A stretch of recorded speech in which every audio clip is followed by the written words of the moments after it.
you're here. Huh, how funny. That's right.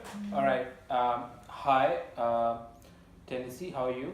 Life is good. Thank you. Thank you, Ali. Awesome. So, can you tell us a little bit about yourself? But before we do that, where are we sitting right now? We are in the backpack hostel in Kazan at the table in the common room.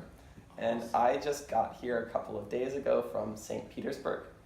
No, from Moscow and St. Petersburg. Before that, I left San Francisco about 7 months ago and have not used a plane yet. My goal is to go from San Francisco to San Francisco without You've using a not plane. used a plane, and you have managed to make your way from San Francisco to Kazan. Yes. Wow. 7 months has enough time to cross a lot of land. So, tell us why. I mean, a lot of people would be thinking, why would someone do that? Well, there's a couple of reasons, but one is that I wanted to see the size of the world. I think with globalization and the internet and sort of the increasing connection, it's very easy to forget that the world is a very vast place. And I wanted to prove to myself in a very visceral way that that is the case. Also, for about the last 5 years, I've had this idea in my mind of making a sound project that will do something similar to this. I've been recording sounds in cities, lots of different types of sounds, musical sounds and city sounds and natural sounds and sort of linguistic sounds and sounds of the metro and everywhere. And I want to make a soundscape that will bring the listener from San Francisco back to San Francisco. Wow. So, are you working on it solo, right? Yes, it's all me. And when are you going to launch it? It's a good question. I think that there will be a couple of different versions of it. Like a half hour, a 1 hour, a 2 hour version for more general public consumption, but ultimately the idea is to make a 24-hour piece that does a rotation of the Earth in a rotation of the Earth. And that will probably come out maybe a year and a half after I get home. The editing process will take a long time, I'm sure. And how would people who would want to listen to this be able to have access to that? Do you have any thoughts? Yeah, go to my website. So what's your website? What's the project called?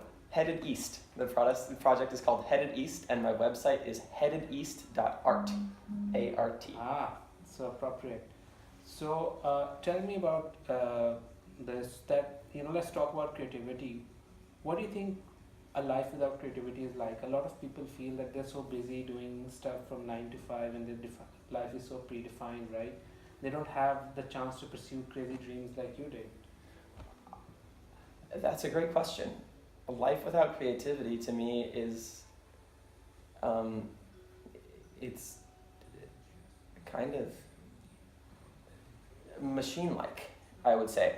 I wouldn't say dead. You're still doing things, but we are alive. We're a bunch of different atoms and stardust that have been imbued with the ability to have consciousness and to affect the world around us.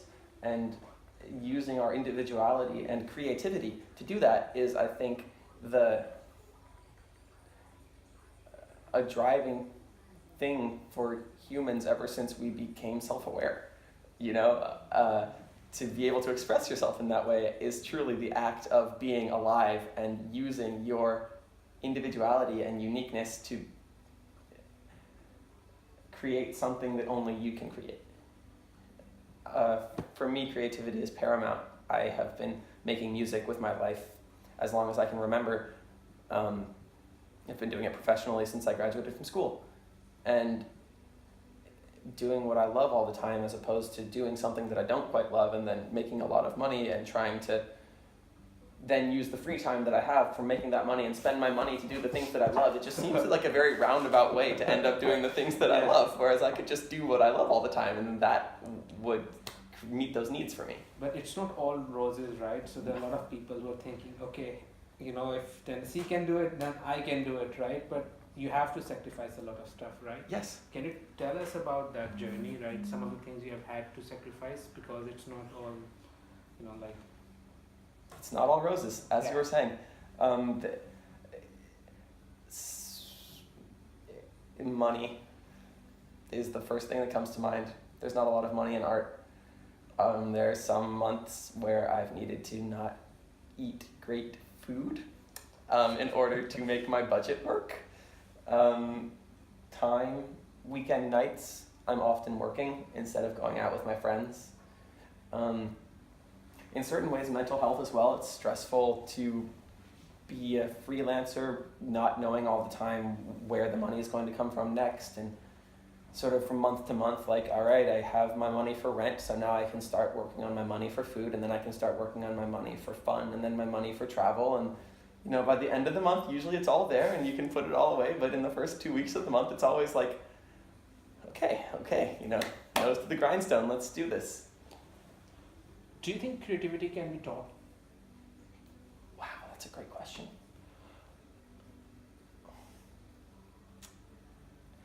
I think I have a complicated answer for that, which is that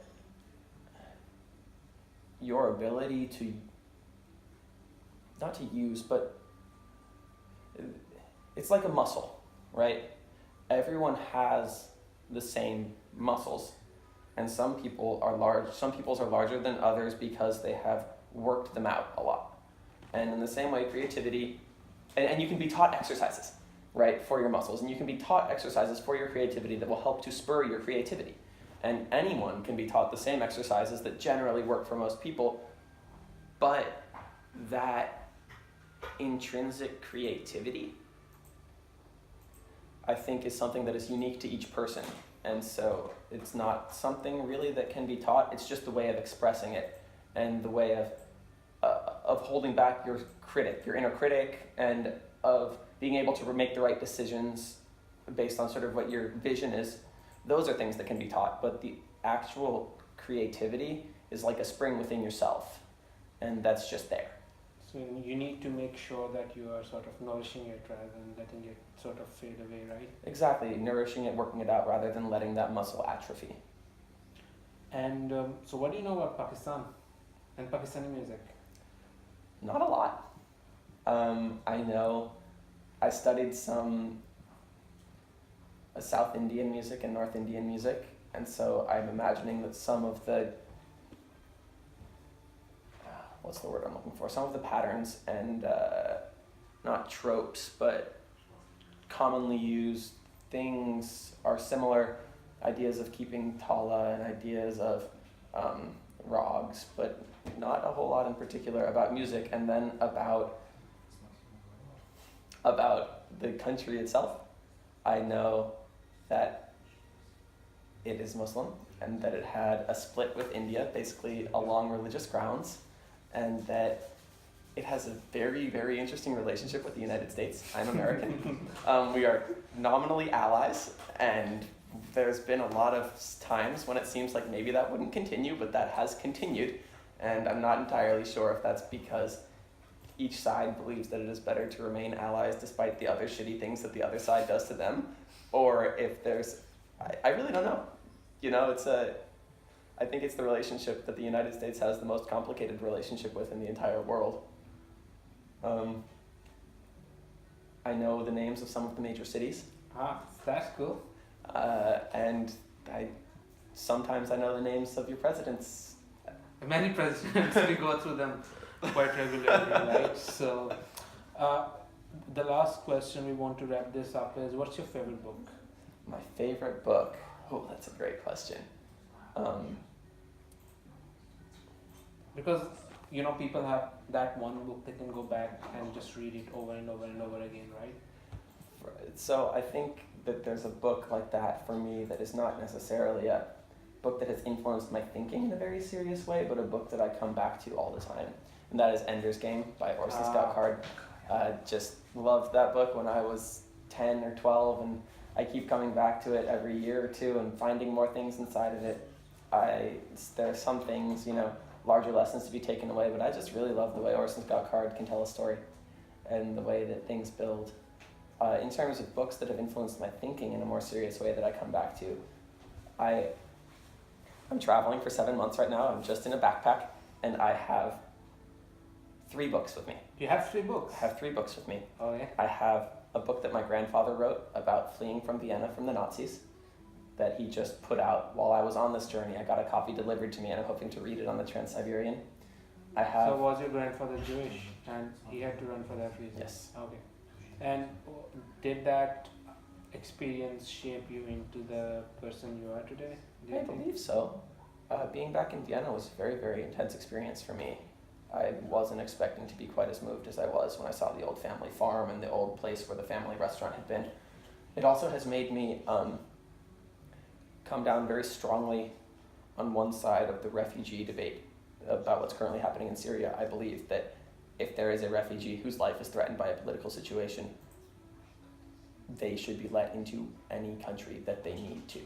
Because if there had been That's a very unpopular statement right now. yeah, if there had been if this type of thinking of don't let the refugees in had won out during World War II, It did actually. A lot of Jewish refugees were turned back from America, and they actually ended up dying in the Holocaust. This literally happened. yes, You know? my family had to go to Brazil because we weren't allowed in America, and then we were How kicked out of horrible! Brazil. How horrible was that, right? Uh, You literally had a regime that wanted to exterminate you for being the people you are. for right? being born as you were, exactly. And we don't learn lessons, do we? And so, basically, I wouldn't be here, right? If all of the refugees had been turned away, and so that makes me. Usually, I'm a slightly more moderate person, but this is something where I very heated very, very quickly. Anything having to do with Nazis and refugees makes a personal flame start within my heart. And did your grandfather's book, did he publish it and have it distributed? Like, It's available on Amazon.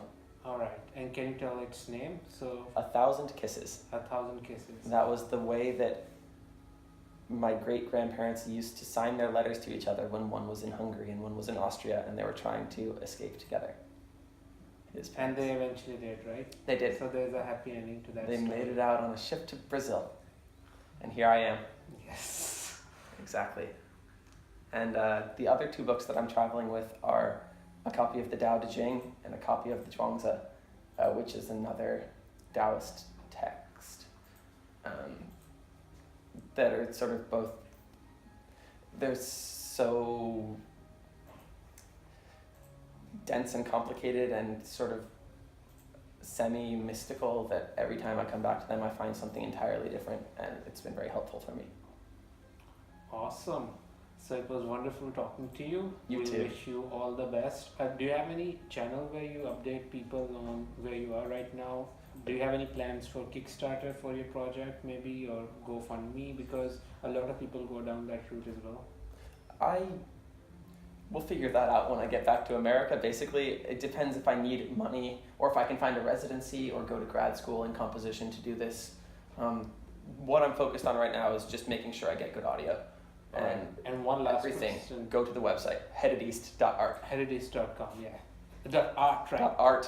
One question. You've listened to the souls of so many cities, right? Which one is your favorite? Oh my god, that's So we have good people of Kazan watching, no pressure. But, That's right. yeah. I've had a couple of cities that I really enjoyed. One of them was San Sebastian in Spain. I was there in the middle of January and it was like 17 degrees and sunny, and I got to play my guitar on the beach, and the food was incredible, and you could walk through the whole city, and that was great. I really loved Florence. In particular, I remember once walking down the street and hearing a street musician play the accordion while the Duomo, the biggest cathedral in Florence, while the bell chimed, this long, deep chiming combined with the accordion, and that was incredible as well. And I've had notable experiences in almost every city, but those are the two that are really jumping out to me right now. Awesome. So it was wonderful talking to you, and good luck with the journey. Thank you so And much. we're really looking forward to seeing your art come into life. Thank you. Thank you so much, and thank you for the interview.